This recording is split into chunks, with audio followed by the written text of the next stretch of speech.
મિત્રો, આર્ટ્સ હોય, કોમર્સ હોય કે સાયન્સ, બધી સ્ટ્રીમનું પોતપોતાનું મહત્વ હોય છે. પરંતુ વાત જ્યારે સાયન્સ સ્ટ્રીમની આવે તો આજના સ્પર્ધાત્મક યુગમાં ધોરણ 12 સાયન્સના વિદ્યાર્થીઓ માટે કારકિર્દી ઘડતરના સૌથી વધુ વિકલ્પો રહેલા છે, કારણ કે સાયન્સ એક મલ્ટી ડાયરેક્શનલ ફિલ્ડ છે. એવામાં જો તમે પણ ધોરણ 12 સાયન્સના વિદ્યાર્થી હોવ તો આજે હું તમને આ વિડીયોમાં ધોરણ 12 સાયન્સ પછીના ટોપ કોર્સિસ વિશે જણાવીશ અને સાથે એ પણ જણાવીશ કે કયા કોર્સ માટે ગુજકેટ, JEE તથા નીટ જેવી એન્ટ્રન્સ એક્ઝામ આપવી આવશ્યક છે. નમસ્કાર મિત્રો, હું છું હર્ષ તમારી સાથે અને સ્વાગત છે આપ સૌનું બાપા ક્લાસીસમાં. આ સાથે જો તમે આ ચેનલને ફર્સ્ટ ટાઈમ વિઝિટ કરો છો તો ચેનલ જરૂર સબસ્ક્રાઇબ કરો, જેથી કારકિર્દી સંબંધિત વધુ માહિતી અને માર્ગદર્શન તમને સમયસર મળતું રહેશે. તો first of all, as you all know કે સાયન્સ સ્ટ્રીમમાં બે ગ્રુપ હોય છે, PCM અને PCB. જો તમે PCM ગ્રુપના સ્ટુડન્ટ હોવ તો વિડીયોને કન્ટિન્યુ રાખો અને જો તમે PCB ગ્રુપના સ્ટુડન્ટ હોવ તો વિડીયોને અરાઉન્ડ 4 મિનિટ સુધી સ્કીપ કરી શકો છો. ये बड़ी अच्छी बात कही आप. તો PCM ગ્રુપના વિદ્યાર્થીઓ માટે નંબર 1 પર આવે છે એન્જિનિયરિંગ. આજે તમે કોઈ પણ ઇન્ડસ્ટ્રીને જોશો તો તેની શરૂઆત એ સિવિલ બાંધકામથી થાય છે. ત્યારબાદ મેકેનિકલ ફિલ્ડ દ્વારા મશીનરી ગોઠવાઈને ઉત્પાદન શરૂ થાય છે, જેના માટે ઇલેક્ટ્રિસિટીની જરૂર પડે છે. આ ઇન્ડસ્ટ્રીને મેનેજ કરવા માટે કોમ્પ્યુટર સોફ્ટવેરની પણ જરૂર પડે છે. હવે ઇલેક્ટ્રોનિક્સ અને કમ્યુનિકેશનની મદદથી ઇન્ડસ્ટ્રીમાં ઓટોમેશન થશે. ઇન શોર્ટ મિત્રો, એન્જિનિયરિંગની આ 5 બેઝિક બ્રાન્ચ વગર કોઈ પણ ઇન્ડસ્ટ્રી કે ઓફિસ ચાલવું એ શક્ય નથી. હવે જરા વિચારો કે જો બેઝિક બ્રાન્ચ વગર કશું ચાલી ન શકે તો આ સિવાય તો કેટલી નવી એન્જિનિયરિંગ બ્રાન્ચ છે. Aeronautical engineering, aerospace engineering, telecommunication engineering, જે નવી ટેકનોલોજી સાથે સંકળાયેલી છે અને આ બધી જ એન્જિનિયરિંગ બ્રાન્ચનો પોતપોતાનો ફ્યુચર સ્કોપ પણ છે. આવી ઘણી બધી એન્જિનિયરિંગ બ્રાન્ચ પૈકી તમે પોતાની ઇન્ટરેસ્ટેડ બ્રાન્ચમાં 4 વર્ષના BE કે BTech કોર્સ દ્વારા પોતાની એન્જિનિયરિંગ પૂર્ણ કરી શકો છો. વાત કરીએ એડમિશન પ્રોસેસની, તો ગુજરાત લેવલે ગવર્મેન્ટ તેમજ ટોપ કોલેજીસમાં એડમિશન મેળવવા તમને ગુજરાત કોમન એન્ટ્રન્સ ટેસ્ટ અર્થાત ગુજકેટ એક્ઝામ ક્લિયર કરવી પડશે અને નેશનલ લેવલની ટોપ કોલેજીસ IIT તથા NITમાં પોતાની એન્જિનિયરિંગ પૂર્ણ કરવા માંગતા વિદ્યાર્થીઓને NIT માટે JEE મેઇન એક્ઝામ, જ્યારે IITમાં એડમિશન માટે JEE મેઇન સહિત JEE એડવાન્સ પણ ક્લિયર કરવી પડશે. સેકન્ડ નંબરનો કોર્સ છે BSc અર્થાત બેચલર ઓફ સાયન્સ, જે 3 વર્ષનો એક under graduate bachelor degree course છે. આ કોર્સમાં તમને પોતાની પસંદગીના વિષયમાં અભ્યાસ પૂર્ણ કરવાની તક મળે છે, જેમ કે BSc in maths, BSc in physics, BSc in chemistry. એવી રીતે મેડિકલ સાયન્સ અને ટેકનોલોજીના ઘણા બધા વિષયોમાં તમે પોતાનું ગ્રેજ્યુએશન પૂર્ણ કરી શકો છો. હવે કોઈપણ ફિલ્ડના ગ્રેજ્યુએટ સ્ટુડન્ટ માટે સૌથી મોટો ફાયદો એ છે કે તે GPSC, UPSC જેવી તમામ સ્પર્ધાત્મક પરીક્ષાઓ આપવા માટે એલિજિબલ થઈ જાય છે. તો જો તમારું સપનું સિવિલ સર્વિસીસ એક્ઝામને ક્રેક કરવાનું હોય અને તમારી સ્ટ્રીમ સાયન્સ હોય તો તમે BSc સાથે ગ્રેજ્યુએટ થઈ કોઈપણ સ્પર્ધાત્મક પરીક્ષાઓની તૈયારી કરી શકો છો. આ સિવાય BSc પછી તમે 2 વર્ષથી માસ્ટર ડિગ્રી અર્થાત MSc કરી શકો છો, જે પછી B.Ed કોર્સ દ્વારા તમે કોઈપણ શાળા, કોલેજ કે સંસ્થામાં એઝ અ ટીચર, લેક્ચરર કે પ્રોફેસર બની શકો છો. સો if you are interested in teaching line with science subject, you can go with BSc, MSc plus B.Ed with your favourite subject. આગળ થર્ડ નંબરનો કોર્સ છે BCA અર્થાત બેચલર ઓફ કોમ્પ્યુટર એપ્લિકેશન, જે computer ક્ષેત્રે 3 વર્ષનો એક બેચલર ડિગ્રી કોર્સ છે. જે વિદ્યાર્થીઓ ધોરણ 12 પછી કોમ્પ્યુટર ક્ષેત્રે પોતાની કારકિર્દી બનાવવા માંગતા હોય તો BCA તેમના માટે સૌથી બેસ્ટ ઓપ્શન છે. BCAમાં તમને web designing, programming languages, app development તેમજ કોમ્પ્યુટર સાયન્સથી રિલેટેડ દરેક બાબતોનું નોલેજ આપવામાં આવે છે, જેથી આગળ જતાં તમે કોમ્પ્યુટર અને IT ફિલ્ડમાં સરળતાથી કામ કરી શકો. કારણ કે આજના સમયમાં દિવસે ને દિવસે IT ફિલ્ડમાં BCAના ઉમેદવારોની માંગ વધતી જાય છે. વાત કરીએ એડમિશન પ્રોસેસની, તો મિનિમમ 45 થી 50% ગુણ સાથે ધોરણ 12 સાયન્સ પાસ વિદ્યાર્થી BCA કોર્સ કરી શકે છે. મોસ્ટ ઓફ BCA કોલેજીસમાં એડમિશન એ તમારા 12થના મેરિટ બેઝ પર જ આપવામાં આવતું હોય છે. સો 12થમાં સારા પર્સન્ટેજ લાવવાના પ્રયત્ન કરો. આગળનો કોર્સ છે BArch અર્થાત બેચલર ઓફ આર્કિટેક્ચર, જે પૂરા 5 વર્ષનો એક under graduate bachelor degree course છે.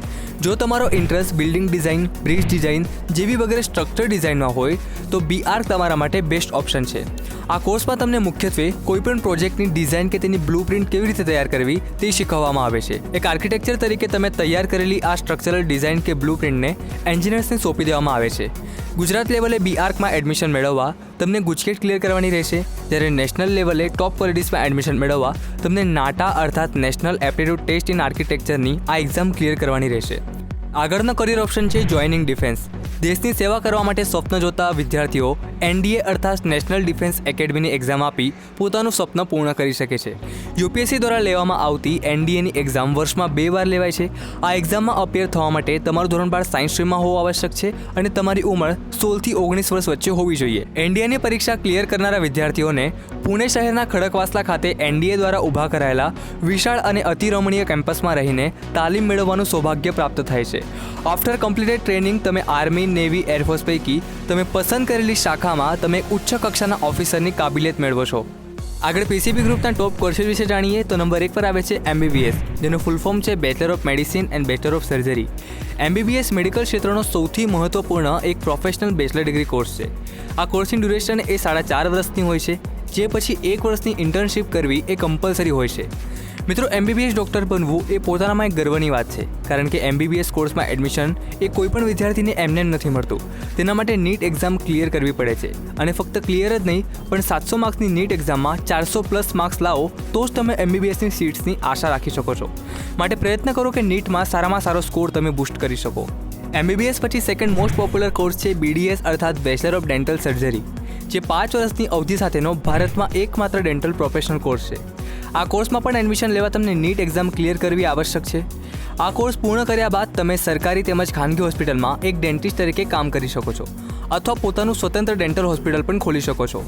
આગળનો કોર્સ છે BAMS અર્થાત bachelor of Ayurvedic medicine and surgery.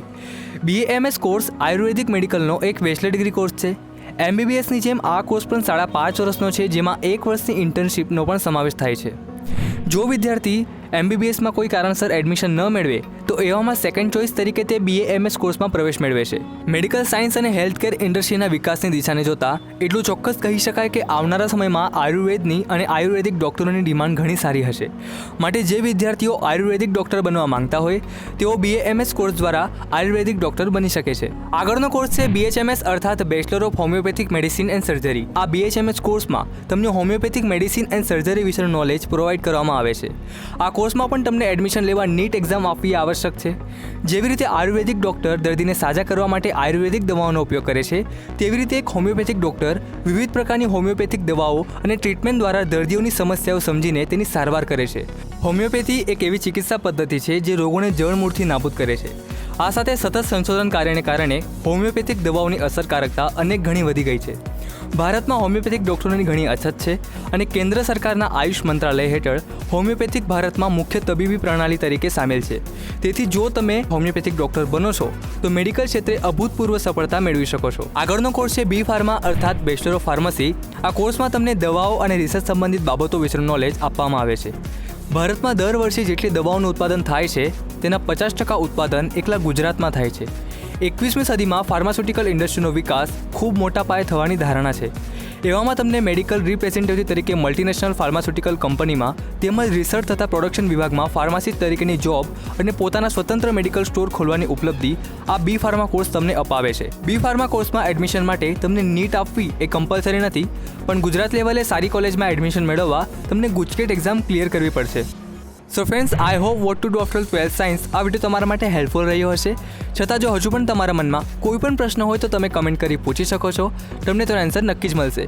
તો બસ હવે પોતાની પર્ટિક્યુલર ફિલ્ડ પસંદ કરી પોતાના સપનાને સાકાર કરવામાં તન મન ધનથી લાગી જાઓ, કારણ કે આ સમય છે કંઈ કરી બતાવવાનો. આ સમય છે જિંદગીને સાચી દિશા આપવાનો. બસ તમારું લક્ષ્ય સ્પષ્ટ હોવું જોઈએ અને દિલથી સેવેલું હોવું જોઈએ. Wish you all the best. જય શ્રી કૃષ્ણ.